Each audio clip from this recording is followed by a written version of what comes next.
In the last post, we left off with a description of a loom frame. This is agreed to be the parts of a loom that are missing the harnesses, heels, treadles, lamps, if there are any, and the tie-ups. We commonly refer to it as an incomplete loom, but in reality, it isn't a loom until all the parts are present. It can become a loom once those missing elements are in place, but without all the necessary parts, it's really only a frame. The foundation for a working loom. Barn looms are always of mortise and tenon construction, always. Any nails, screws, or other fasteners are later repairs or additions done sometime after the loom was made. With the years and wear that comes from constant hard use, not to mention the abuse of being stored away in an unsuitable environment, damage can occur that needs fixing, and most people just used what was at hand to accomplish the fix. Depending on how the loom was made, the mortise and tenon joints are secured by either wedges or pegs. The addition of these eliminates any lateral or forward-backward rocking through the weaving process that would add unwanted stress to the joints. The joints themselves can serve to provide information on the loom's heritage, as different ethnic groups routinely used certain styles of mortise and tenon joinery, and this points to possible Dutch, English, German, and Scandinavian influences.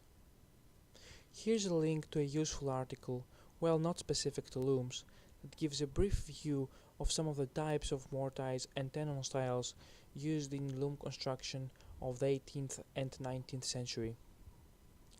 According to Susan Rabbit Goody in her article on Professional Weaver's Loom, regional style seems to play a more important role in frame construction than function.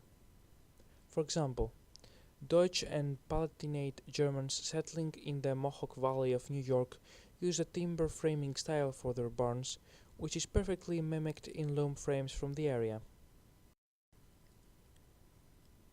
In a personal conversation, Rabbit shared with me that one only needed to look at the old barns in a particular area to determine the ethnic style of the joints, then look at the looms that turn up in that area for same style joints. They are likely to be the same. Of course, looms migrate too. A loom made in Wisconsin can turn up here in New York, and unless the history of the loom is known, pinpointing where it was made would be difficult, but narrowing down the ethnic style would be relatively easy.